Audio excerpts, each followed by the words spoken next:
Hello friends, welcome back to another episode of our ProRevenge. In this episode there is going to be 6 stories. The first is nice and short. It goes to show that sibling rivalries are sometimes savage. The second story is a pretty awesome revenge on a Tinder prankster. The last one is about how one person goes above and beyond to kick out a crappy roommate. I hope you stay for all the stories today and subscribe for future videos.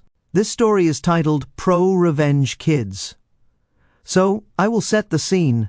My 5 and 3-year-olds are in a bath. Upon hearing screams of anger and violence, I do not react because having 2 boys, this is pretty much a constant scenario. After things go quiet, I decide to go and assess the situation to check if everyone is okay. I walk into the room to find the 5-year-old peeing on the face of the 3-year-old. I lose it slightly and talk to the 5-year-old about why this is not acceptable and a fresh bath is run for the 3-year-old. All is forgotten about said incident, or so I thought. The lads are now 5 and 7, and the constant fighting still carries on at full force. So a few weeks ago, while having dinner, the 5-year-old offers to make everyone a drink. He heads off to the kitchen, and after a fairly long time, he returns and gives everyone their drink. The 5-year-old sits down to continue his meal, showing no change in his demeanor. The meal is almost finished, and the 7-year-old takes a very large gulp of his juice and then proceeds to get upset and yell at us and says, "Oh my God, it's pee!" At first, we really did not know what he meant until he started to retch and ran to the sink. At this point, I picked up the glass, and it was obvious my 5-year-old had peed in the 7-year-old's glass and disguised it as apple juice. Trying my hardest not to break down into a laughing fit, I sat down with the 5-year-old to explain why this is not acceptable to do to someone. He told me he knew it was a bad thing to do, but he wanted to get back at his brother for peeing all over him. The look of accomplishment showed that vengeance is a dish best served warm in a glass. I know this is not up there with some of the pro-revenge stories, but as a 5-year-old, he is getting a good start in his life of vengeance. To have held on to the memory for over 2 years, and having planned and executed the idea, shows that I will think twice about crossing him. This story is titled, Sometimes the Customer's Wrong for Unrelated Reasons. Due to the well of my friends definitely not an axe murderer date recommendations drying up, I have turned to that most sacred of modern relationship institutions, online dating.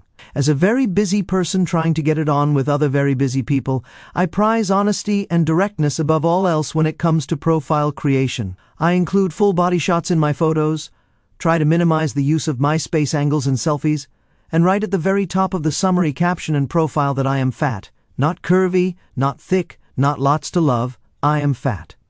I am not ashamed of it, but I also know that weight is a deal breaker for lots of people, so I do not want to waste anyone's time. About a year ago, I met Evan via Tinder. We exchanged friendly messages for a few hours one night and agreed to meet up for drinks the following evening. I waited for a full hour past the time to meet, and just as I was getting up to leave, the texts started rolling in. They said, "I can see you sweating from here. How long does it take you to roll out of bed every morning? Is there an earthquake or are you just getting up for more pretzels?" Really idiotic, juvenile crap. 4 separate numbers commenting on things like my clothes, which clued me in that the senders were nearby. This went on for about 15 minutes before I finally saw Evan trying to hide at the corner table and giggling with a group of buddies. I made eye contact, saw that he saw me, and then walked out. The texts kept up until I blocked the numbers. A few hours later, I ran into Evan. About 3 weeks later, we got on the same elevator, and he tried really hard at being super interested in the emergency phone instructions. I confronted him, and he admitted that it was just some game that he and his friends play. He knew I was fat before agreeing to meet up, they all did, because that is what they do, match up with fat women, then either ghost them or troll them at the meetup. It was also kind of obvious that he had never seen any consequences from this crap, as he was sweating pretty hard and looked more humiliated than I felt. I just said whatever and walked out, expecting to never see him again. About a month ago, some local foodie wrote a great review of the restaurant that I own, and we have been slammed ever since.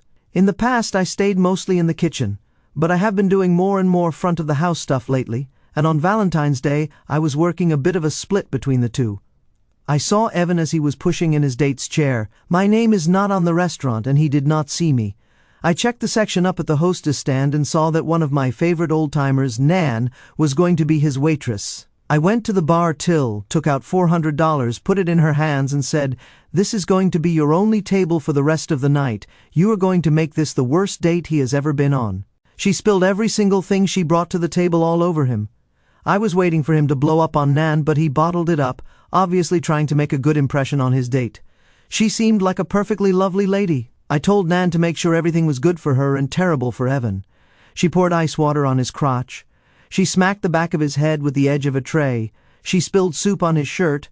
She dropped every fork that he asked for. I personally oversalted his food, used crappy liquor for his drinks, and used flour instead of sugar on his dessert. To be honest, I do not know why he did not walk out. He must have really liked this woman. Finally, he cracked. He demanded that Nan get the manager and bring her out. I was only too happy to emerge from the kitchen with my chef's coat. I'm not ashamed to admit I had been planning it out all night. I said, "I would have said hi earlier, but I did not want the earthquake to disturb your dinner. I will savor the look on Evan's face for the rest of my life." He was a little too flummoxed to explain, so I pulled a chair up to the table and introduced myself to his date, Amanda. I told her how I met Evan. I even showed her some of the fun old messages. She gasped and was surprised at his actions. Then I gave her a voucher for a free meal on her next visit and told Evan to get out of my restaurant and never come back. I do not think things went too well after that. He deleted his Tinder profile. This story is titled "Won't Pay Rent or Move Out. Annual Bug Bomb Time." This is a story about what my friend KP did to help his buddy get rid of a roommate who just would not move out. What you would have to understand is that KP is the sort of guy who will put far more effort into a scam than honest work would ever take. He lives for the flim-flam. In grade school, he had every puke ray and remote control fart box they sold. We spent our teenage years driving around to fast food restaurants and telling the manager that they got our order wrong in order to score some free food, or disconnecting the odometer on his mom's scooter so we could joyride undetected. KP's family was wealthy, but that did not matter. His car's plates were always counterfeit. He was the guy who would hook up your illegal cable, and he ran a side business replicating over age stamps that all local bars used. Nobody said these stories had to involve ethical people. He dropped out of college first semester to go to one of those get-rich-quick seminars in Vegas, and actually got rich with one of those legal scams. So, needless to say, he does not have to work, and has actually spent his time pursuing one grift or another, from diamond cutting to inventing a new kind of lawnmower. They never go anywhere because his interest dries up quicker than the $1,000 worth of dead fish in his saltwater aquarium. I would not be surprised right now if he was soaking the labels off of some wine bottles or selling some counterfeit calamari. He lives for the flim-flam, but he is also a volunteer firefighter, and that plays a small role. His buddy, Schlemazel, got into a year-long lease for a one-bedroom apartment. Shortly after that, he and his girlfriend got pretty serious, and they decided to buy a house. He sublet his apartment to a guy I will call the guy on our couch, Gooch. Gooch did not have a job and never paid rent, ever. Schlemazel begged and pleaded and threatened. Nope, Gooch did not budge. He did not have a job and rarely left the house. He just smoked pot all day and played video games. Schlemazel was living with his girlfriend and trying to apply for loans. Unpaid rent would look bad on his credit. He appealed to the landlord to initiate an eviction, but the landlord said, "Your problem, you pay me." A few months went by, and he is paying this guy's rent and getting a lot of empty promises and getting nowhere. So he calls KP. This is the sort of phone call that KP lives for. He springs into action. The first thing he does is buy one of those pre-made websites that he sets up like a fake exterminator company. He gets them a 1-800 number and routes it to Schlemazel's phone. Then he goes to Home Depot and buys Tyvek suits, masks, roach traps, and some of those little wand sprayers that exterminators use. He enlists the help of a friend. Then he rents a U-Haul. He grabs a toy he has called the thermal imaging camera that firefighters use to find sources of heat in thick smoke. It looks like a very official piece of equipment. Then they suit up and knock on Gooch's door. Annual bug bomb, they say. Gooch comes to the door in a thick haze of smoke. Huh? Annual bug bomb time, they say. Have you lived here a year? They knew he had not. Yep, every year we got to bug bomb your place. Here's our card, and you can call the office if you want. It helped a little that, being a filthy stoner, Gooch did have a roach problem. So he lets them in, and they start spraying the corners and scanning the walls with the TI camera and saying, "Yep, you can see their tracks everywhere. You've got roaches in here." At this point, his friend is taking long strips of roach traps and ripping them off the strip and frisbeeing them into the corners, but he has got gloves on and he is having trouble tearing them. Gooch is getting suspicious. These guys are exterminators, and the guy cannot tear a roach trap off a strip? In a stroke of genius, the friend exclaims, "I hate when they give me the blue ones," and throws the strip down. They convince Gooch that he must vacate the apartment for 24 hours, go stay with a friend. "Oh, you have a cat? Well, the cat cannot stay. You got to take it." So, as soon as the coast is clear, the operation begins. They park the U-Haul up to the door and flag down a passing big guy and say, "Hey, you want to make $50 helping us move?" Then they proceed to move all of Gooch's stuff into the U-Haul. A guy like that, what does he have? Some dirty sheets on a futon mattress, a TV, a slab of canned beans, ramen packs, and a litter box that has not been changed since the Nixon administration. When that is done, Schlemazel, who has been manning the phones, sweeps in with a digital camera and takes pictures of the empty apartment. He schedules an appointment with the locksmith, who arrives and changes the locks. They all head to a storage facility with the U-Haul and unload Gooch's stuff into a locker. Schlemazel takes a picture of that too. He goes to Kinko's and prints out digital pictures of the empty apartment and the full storage unit, along with a sign. Gooch returns to the apartment the next day to find a sign on the door that says, "Your stuff has all been moved into storage. Meet me at the storage unit at this place in time with your back rent to get your stuff back." On the door is a picture of the empty apartment and a full locker. His keys do not work. At the meeting time, Gooch shows up with cops he has called and told them that someone has stolen all of his stuff and is extorting him. KP explains the real situation to the police and says they may be interested in certain items among Gooch's stuff that resemble heavily used tobacco pipes and hookahs. The cops, realizing exactly what has gone down, shake their heads. They know they cannot prove that the contraband is Gooch's. They tell KP he cannot extort the back rent this way. Then they issue Gooch a summons for filing a false police report. Schlemazel never got his back rent, but he did get a subletter out. This story is titled, "Don't Take My Lawn Decorations." I had purchased my first home in a slightly lower class area of town, which is pretty close to an even lower class area of town. Think slightly ghetto, a mile from absolute trailer trash. I know most of my immediate neighbors since most of them are pretty loud, and I'd rather be friendly with them than have them be my enemy. Some local kid likes to go around collecting trash in his free time. He's a real nice kid and does it for really no reason. Whenever I see him, I usually get him a drink, lemonade or soda, so he can stay hydrated since California is hot. Sometimes I give him a few dollars. I offer the kid $30 a month to mow my lawn 2 times a month. So the kid has a gig for small but consistent income.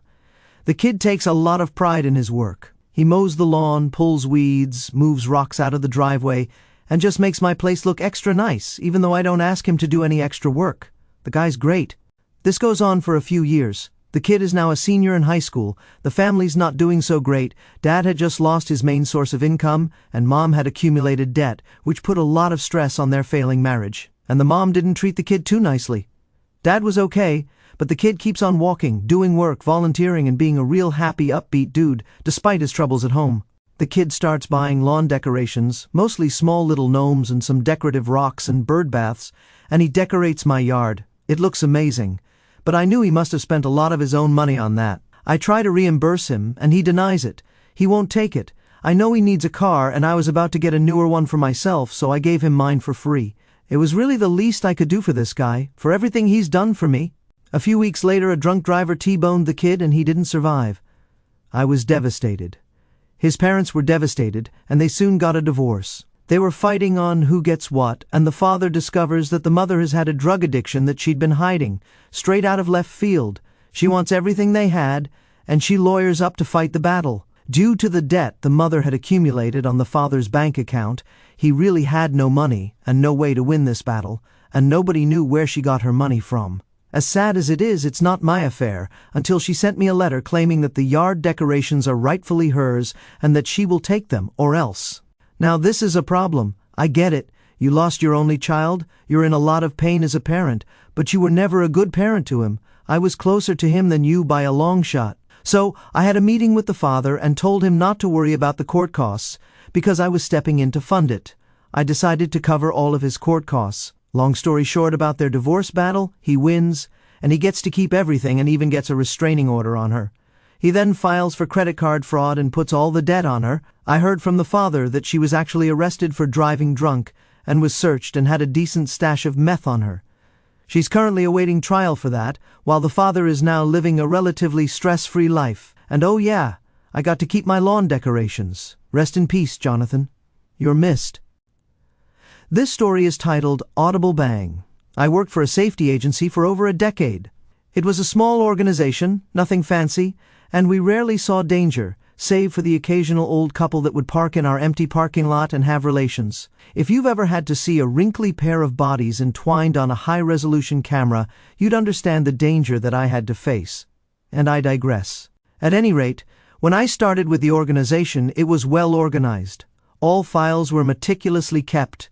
The golf carts and cameras were in pristine condition, and everyone was well trained in safety. It was an excellent 5 years, until the Mercy Healthcare Act hit, and all of us employees were told that we were only allowed to work 24 hours a week so that the company could avoid paying for health insurance. I stayed as I had finally decided to finish school, and it was still a decent job and decent pay, and was perfect for allowing me time to get my homework done. 2 years later, I get my associate's degree and started my bachelor's, and that's when the new boss was hired for my shift. We'll call him Billy Bob. Billy Bob was a narcissistic, misogynistic egomaniac. He hid in his office the entire shift, so I rarely had to interact with him. Until one day, I was going through the paperwork and found that our new hires had never undergone a training that was required by company policy. I had a no-no moment and began making phone calls to set up the training, apologize for the oversight, and organize the training with the employees, which was Billy Bob's job to begin with. When Billy Bob came back from his lunch break, my heart rate was returning to normal. I informed him, without blaming him, mind you, that our new employees needed to go through training. I took him through what I'd done. He nodded at me, patted my head like I was some sort of dog, and walked away. I thought that was it. Nope. 2 days later, I'm sitting in HR, being handed an improvement plan for insubordination. What? Apparently, I had undermined poor Billy Bob and made him look stupid. He looked me dead in the eye and said that my only job was to sit at the front desk and enter the area from the security agents on patrol. Oh, and take phone calls and answer questions. I was livid. I took a deep breath, smiled sweetly at the HR lady, who knew me well, and said I would not make that mistake again. I immediately put in my 2 weeks' notice. Billy Bob smiled. If only he knew. The next 2 weeks were the easiest weeks of my life. I did exactly what Billy Bob told me to do. Other paperwork was filed. All the lost and found items turned in were sitting in a pile behind me. None of the cameras were calibrated. The annual emergency tests were never conducted. The fire alarms were not tested. The broken-down golf cart was never fixed. None of the fixed tickets for maintenance were submitted. And all the while, Billy Bob was on vacation. Perfect. The day he was back to work was my last day. I decided to leave with an audible bang. You see, I was the last employee there who'd been given the training on all the systems. Every time I attempted to teach a newcomer, and we had a huge turnover because of Billy Bob, I would be told that Billy Bob would teach them later, and he never did. I had all the codes for the command center. I knew what key went into what locker. Basically, the moment I left, he would be screwed. So, I made it worse. I set the fire alarm test to go off the minute I was to clock out for the day. I was bouncing with anticipation as my fingers hovered over the clock out button. As soon as the alarm started going off, I hit the button, grabbed my stuff, and headed for the door. Billy Bob comes tearing from his office, shouting at me to turn it off. I shouted back, "Sorry, I'm officially no longer your employee. Have fun," and tossed all the keys on the counter. The look on his face was priceless as I pranced out the door. I could hear the alarms in my car half a mile away. Glorious. This story is titled Crooked Car Dealer. This happened a while back. I decided to get a new car. I found out that the new models were coming out in about 6 weeks, and I could wait that long. So, I scoped out what I wanted, cut a deal including my trade-in, and ordered a new car from the dealership. Several weeks later, I was out driving my current car, and some dummy blew a red light and T-boned me. My car wasn't drivable, so I just towed it to the dealer and left town on a 2-week work assignment. When I got back, I went to the car dealer to talk about the repairs to my car and was shocked when they said it was all fixed. I asked how they could do that without my authorization, and they told me that the repairs had been authorized by the insurance adjuster for the company of the guy that hit me. I asked to see the car, and it looked good, except for one big dent that wasn't repaired. I asked why they hadn't fixed it, and they said that the dent wasn't part of the accident. I said it was, and they disagreed. The dealership demanded that I sign a liability release for the insurance company, and I refused. They said I only had two choices: sign the liability release and take the car as is, or pay cash for the work they'd done. I refused, and they said I couldn't have my car. I went home, got my spare key, went back to the dealer, and drove my car off the lot and went home. Just as I got home, I got a call from the dealer. I was expecting a ticked-off auto body shop manager, but it was a cheerful salesman telling me that my new car had arrived. So, I drove back to the dealer, gave them the title to my old car, paid the difference, and drove my new car home. A week later, the body shop manager called me and said they'd been cruising my neighborhood looking for my old car, and sooner or later they'd find it and tow it. The guy told me he'd placed a mechanic's lien on the title, and I wouldn't be able to sell the car without paying him. Meanwhile, the car is sitting in their used car lot. Eventually the car sold, and when the buyer went to title it, he discovered that the dealership that sold him the car had a lien on the title. He sued the dealership. After that, the body shop manager called me and said, "I guess you got us." He told me that the insurance company had issued them a check payable jointly to me and the dealer, and asked me to be a good guy and endorse the check and sign the liability release. I said no. He called me a jerk and said he would just sign the check and release himself. He told me that the insurance company doesn't know what my signature looks like, and then he called me a jerk again. I called the insurance company and asked to speak to the fraud department. They connected me to some lawyer, and I told him the full story. He really got interested at the part about the body shop manager saying that he would forge my signature on the check. About a month later, an investigator came to my house and showed me a check and asked if it was my signature. I told him it wasn't, and he asked if I would make a sworn statement to that effect. I agreed. The body shop manager was fired and subsequently charged with insurance fraud and forgery. He claimed that his boss forced him to do it and had a witness that backed him up. His boss got fired. The body shop manager got 180 days in jail. Karma is sweet. And to continue with this is what I think about these stories. Story 1, ProRevenge Kids. This story is both hilarious and a bit unsettling, showcasing a 5-year-old's chillingly patient revenge. The fact that the kid held a grudge for 2 years over his brother peeing on him in the bath and then executed a sneaky pee-in-the-juice prank is wild. I can't help but laugh at the sheer audacity, though the parents struggle to stay serious while disciplining him is relatable. The 5-year-old's calm demeanor and sense of accomplishment make him a tiny mastermind. It's not high-stakes revenge, but for a kid, it's impressively cunning and a reminder to never underestimate the young ones. Story 2. Sometimes the customer's wrong for unrelated reasons. This one's a chef's kiss of poetic justice. Evan's cruel trolling on Tinder, mocking the narrator's weight with his buddies, is despicable, but her revenge as a restaurant owner is flawless. Bribing Nan to make his date a disaster, spilling food, salting his meal, swapping sugar for flour, is pure genius. The callback to his earthquake insult when revealing herself as the owner is iconic. I love how she ensured his date, Amanda, was treated well while Evan suffered. His humiliated exit and deleted Tinder profile make this a perfectly executed dish of cold, hard revenge. Story 3. Won't pay rent or move out. Annual bug bomb time. KP's elaborate scam to evict Gooch is a wild ride of chaotic brilliance. The fake exterminator website, Tyvek suits, and thermal imaging camera over the top but effective in convincing Gooch to vacate. Moving his stuff to storage and changing the locks while he's out is next-level commitment to the grift. Though Schlemazel didn't get the back rent, getting Gooch out and a summons for a false police report is a solid win. I'm torn between admiring KP's creativity and shaking my head at his questionable ethics. This is pro-revenge with a side of mischief. Story 4. Don't take my lawn decorations. This story is heartbreaking yet triumphant.